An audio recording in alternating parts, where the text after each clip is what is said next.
1857 মহাবিদ্রোহকে কি সামন্ত শ্রেণীর বিদ্রোহ বলা যায়? প্রশ্নের মান 4, চতুর্থ অধ্যায় থেকে আসা গুরুত্বপূর্ণ প্রশ্ন। 1857 মহাবিদ্রোহকে সামন্ত শ্রেণীর বিদ্রোহ বলা কতটা যুক্তিসঙ্গত? 1857 খ্রিস্টাব্দের মহাবিদ্রোহের সময় থেকেই এই বিদ্রোহের চরিত্র বা প্রকৃতি নিয়ে বিভিন্ন ধারার ইতিহাস চর্চায় নানা ধরনের গবেষণালব্ধ মতামত পাওয়া যায়।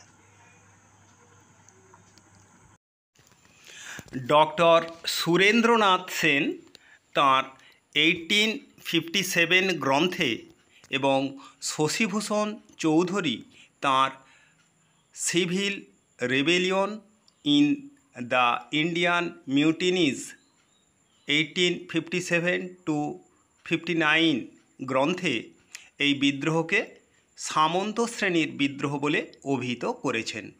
তাঁদের মতে ইংরেজ শাসন ও পাশ্চাত্য সংস্কৃতি সামন্ত প্রভুদের মনে ভীতির সঞ্চার করেছিল এবং তাঁদের ক্ষমতা খর্ব করেছিল।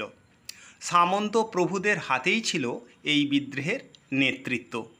তাঁরা দ্বিতীয় বাহাদুর শাহকে সামনে রেখে পুরাতন রাজনৈতিক, সামাজিক ও অর্থনৈতিক কাঠামোর পুনঃপ্রতিষ্ঠা করতে চেয়েছিলেন। এই কারণেই ডক্টর রমেশচন্দ্র মজুমদার 1857 বিদ্রোহকে ক্ষয়িষ্ণু অভিজাততন্ত্র ও মৃতপ্রায় সামন্ত শ্রেণীর মৃত্যুকালীন আর্তনাদ বলে উল্লেখ করেছেন।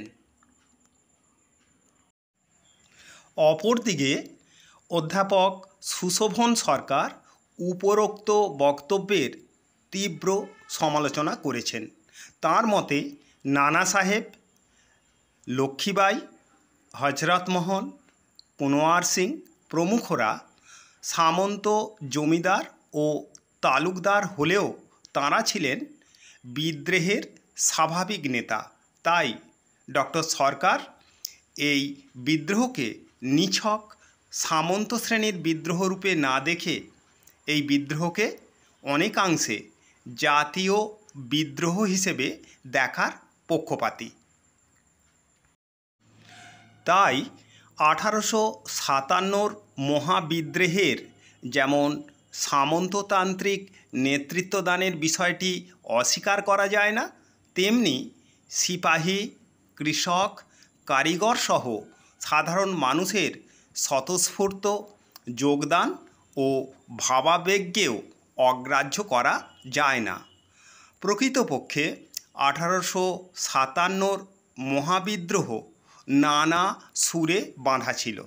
সেখানে নানা ধরনের প্রতিরোধ নানা রূপে আত্মপ্রকাশ করেছিল।